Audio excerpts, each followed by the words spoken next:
คณะพรรคภาคฐานโทรภาพแห่งชาติลาวสำเร็จกองประชุมใหญ่ครั้งที่ 4 ในวันที่ 29 ธันวาคม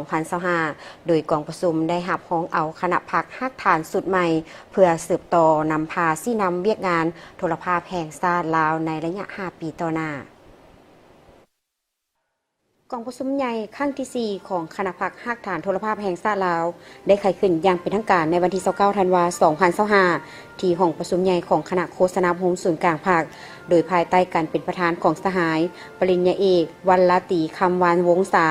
กรรมการคณะพรรคคณะโฆษณาพรมศูนย์กลางภาคเลขาคณะพรรคภาคฐานผู้อำนวยการใหญ่โทรภาพแห่งชาติลาวเป็นเกียรติเข้าร่วมของสหายคำพันธ์เพยยวงศ์คณะเลขาธิการศูนย์กลางภาคเลขาคณะพรรคหัวหน้าคณะโฆษณาพรมศูนย์กลางภาคประธานสภาทฤษฎีศูนย์กลางภาคมีเลขาคณะพรรคภาคฐานบรรดาหน่วยพรรคอ้อมข้างคณะโฆษณาพรมศูนย์กลางภาคบรรดาสมาชิกพรรคสมบูรณ์102สหายสมาชิกพรรคสำรอง10สหายพร้อมด้วยสมาชิกพรรคบำนาญเข้าร่วม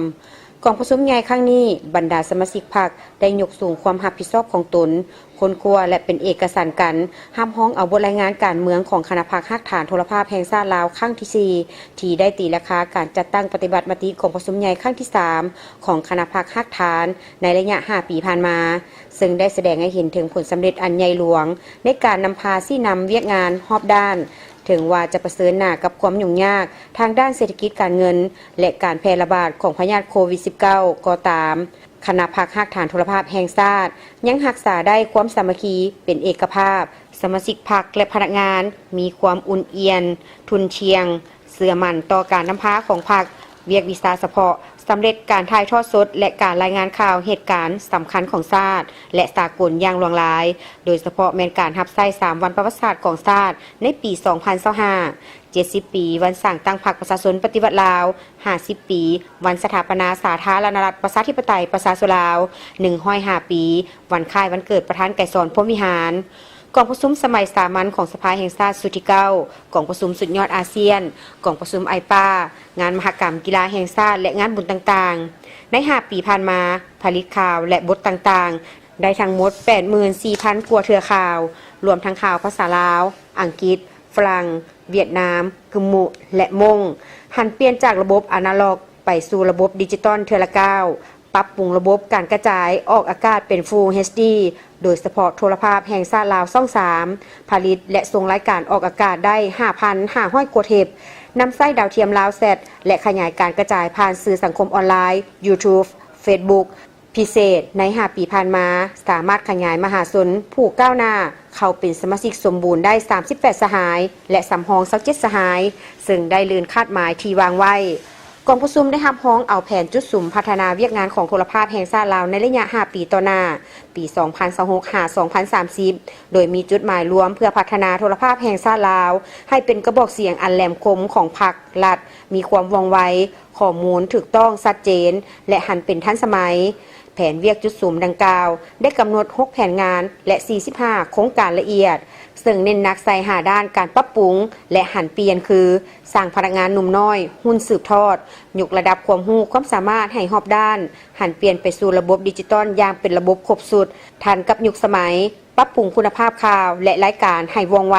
หลากหลายสีสันสามารถดึงดูดผู้ชมและตอบโต้ข่าวบิดเบือนปรับปรุงกลไกการบริการให้คล่องตัวสู่สนหันเป็นหัวหน่วยทดลองกุ้มตนเองเทื่อละก้าวและสืบต่อขยายการพัวพันหัวมือทั้งภายในและสากลให้กว้างขวางขึ้น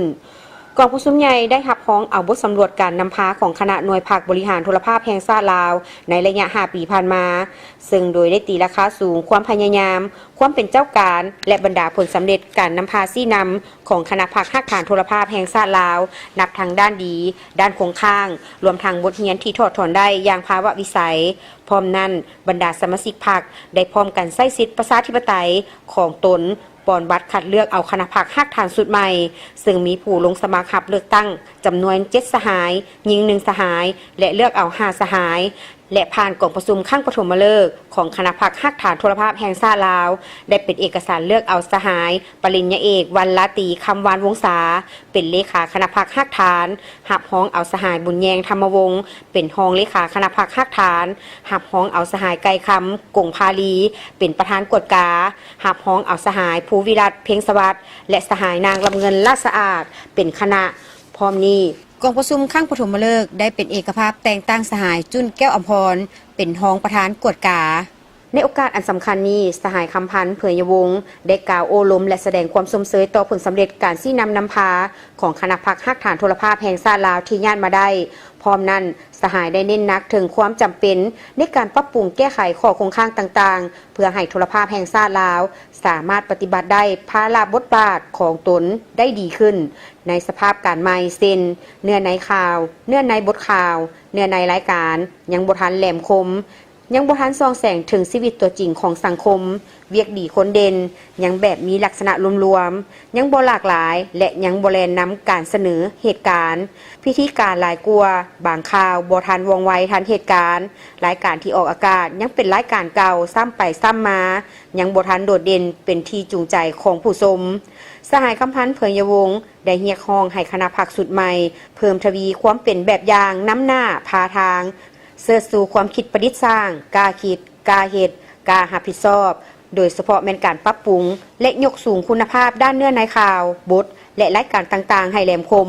ว่องไวทันเหตุการณ์มีหลายรูปแบบหลายสีสันเพื่อดึงดูดผู้ชมและสามารถตอบโต้ถอยทำนองข่าวบิดเบือนต่อแนวทางนโยบายของภาครัฐเพื่อจัดตั้งปฏิบัติมติกองประชุมใหญ่ครั้งที่4ของคณะพรรคฮักฐานโทรภาพแห่งชาติลาวให้มีผลสำเร็จตามคาดหมายกองประชุมเรียกร้องให้สมาชิกพรรคทั้งหมดทั่วโทรภาพแห่งชาติลาวถือสำคัญการค้นคว้าเสื่อมซึมมติกองประชุมใหญ่ครั้งนี้ให้รับรู้และเข้าใจอย่างลึกซึ้งพร้อมกันนั้นคณะพรรคฮักฐานโทรภาพแห่งชาติลาวนำพาซี่นำบรรดาหน่วยพรรคที่ขึ้นกับบรรดาแผนกหันเอาเนื้อในมติกองประชุมใหญ่ของคณะพรรคฮักฐานครั้งนี้ไปพันขยายเป็นอันละเอียดของตนและเป็นเจ้าการจัดตั้งปฏิบัติให้บรรลุตามจุดประสงค์และคาดหมายที่กำหนดไว้